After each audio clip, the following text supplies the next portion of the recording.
light shine through us in all that we do. We thank you, God. Amen. Okay. Still licking yours to try to get it off? Well, one of the things that we do is select a mission project for the month, and then we collect quarters on Sunday morning, put them in our quarter tube, and then give our quarters to that mission project at the end of the month. And we're going to take March and April to give to the Ronald McDonald House, because we have Mackenzie staying there right now, and maybe not exactly right now, but she certainly has been there. And of course Debbie and Josh were there a year ago, and so it's a wonderful facility. So, should we see if there are any quarters out there? Are you going somewhere?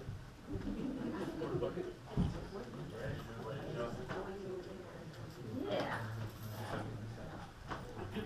Don't try to take There you go. Hey. Keep moving on your side. Okay, let's sing our thank you song. Thank you, Jesus, amen. Thank you, Jesus, amen. Thank you, Jesus, amen. Thank you, Jesus, amen. Thanks for giving, amen. Thanks for giving, amen. Thanks for giving, amen. Thanks for giving, amen. All right, thank you. Check with Steve, he might have more yet.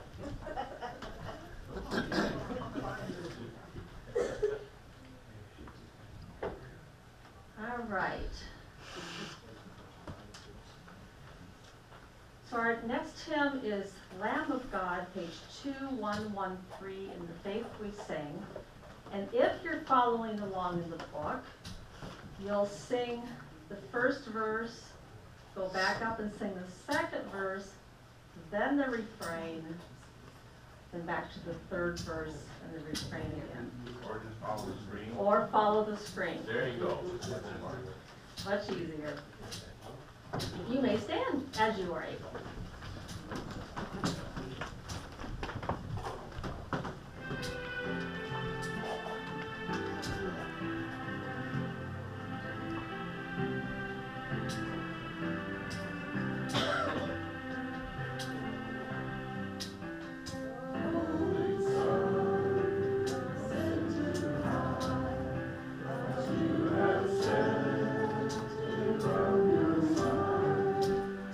Walk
today is from the book of John, and it's the 9th chapter, 1 through 41. But we're going to do kind of a responsive reading again because it's so many verses. So, Is that called a respite for you? it's called You'll Get Tired of Hearing My Voice. All right. Walking down the street, Jesus saw a man blind from birth, and his disciples asked him, "Rabbi, who sinned, this man or his parents, causing him to be born blind?" Jesus said, "You're asking the wrong question. You're looking for someone to blame. There is no such cause-effect here. Look instead for what God can do. We need to be energetically at work for the one who sent me here, working while the sun shines. When night falls, the workday is over. For as long as I am in the world, there is plenty of light. I am the light of the world." After he said these things, he spat upon the ground, made mud from the spit, and anointed the blind man's eyes with the mud. Then he said to the blind man, "Off with you now. Wash in the pool of Siloam." Siloam means having been sent. So he went away from there and washed, and he came out of the water seeing. Then his neighbors and those who had seen him before because he was a beggar said, "Wasn't this man the one who sat and begged?" Others were saying, "Yes, he's the one." "No, but he looks like him." "It's me." How were your eyes opened? A man called Jesus made mud, and he anointed my eyes, and he said to me, "Off with you. Go to Siloam and wash." So I went, and I washed, and I have new sight. Where is that man? I don't know. Later some Pharisees called the man who used to be blind and said to him, "Glory, glory to God. We know that the man who cured you is a sinner." Whether he is a sinner, I don't know. One thing I know, I was blind, now I see. The religious leaders threw him out. Jesus heard they had thrown him out, and when Jesus found him, he said, "Do you entrust your life to the Son of Man? And who is this, sir, that I may entrust my life to him?" "You have also seen him. It's the one speaking with you." "I believe, Lord."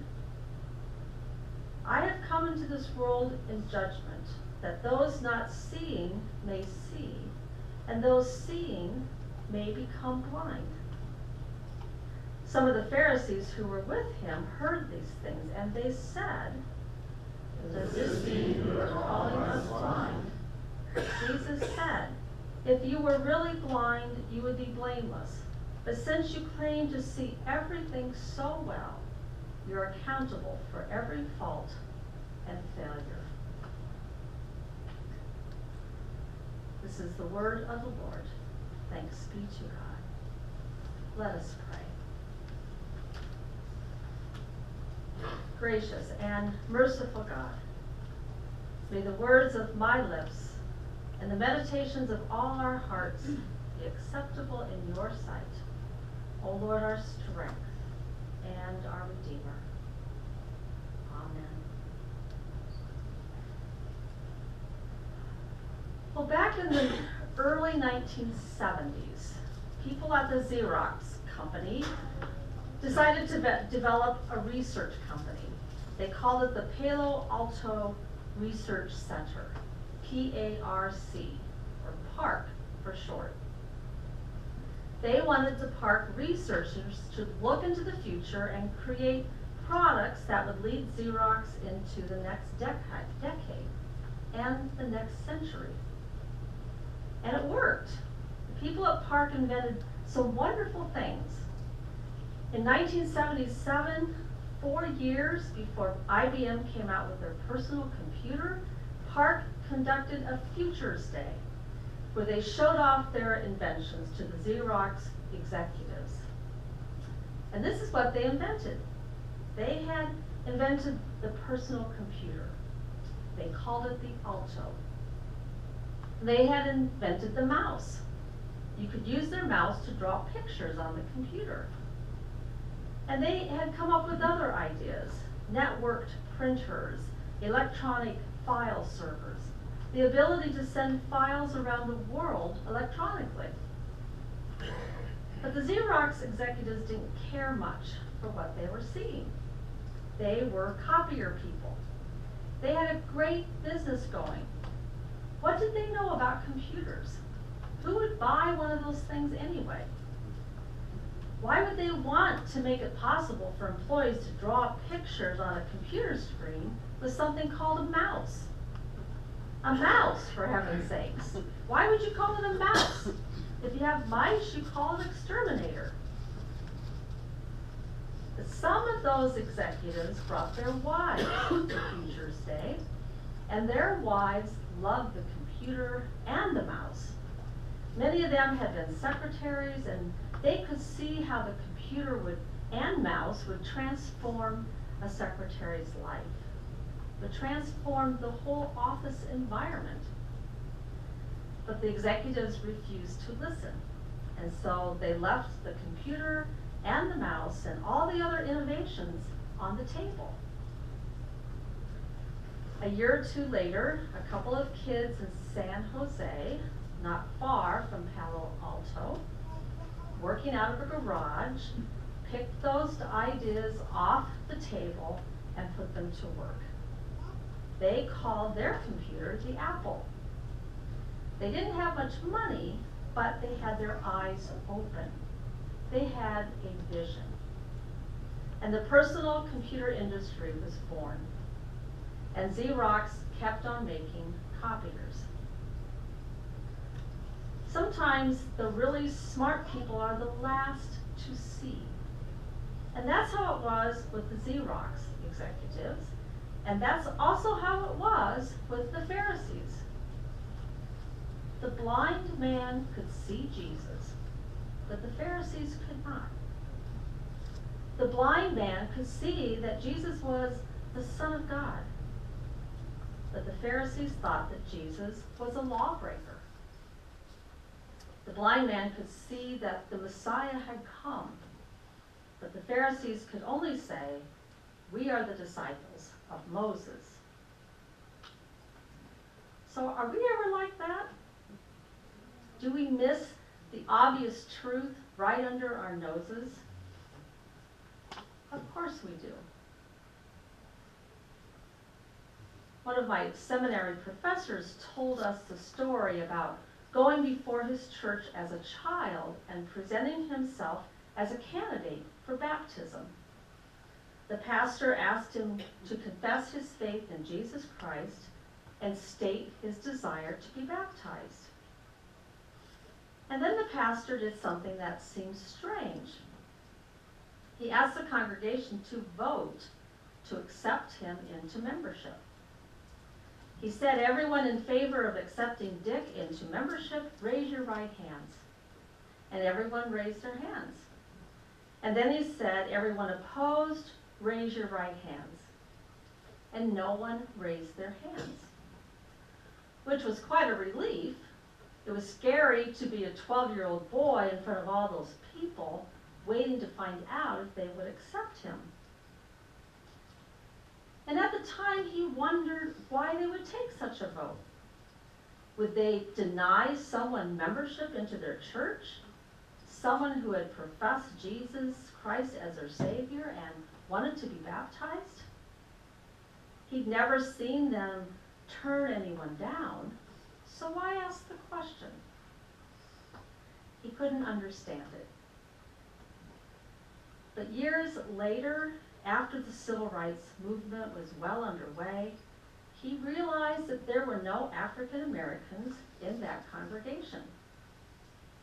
It was a denomination with strong roots in the South.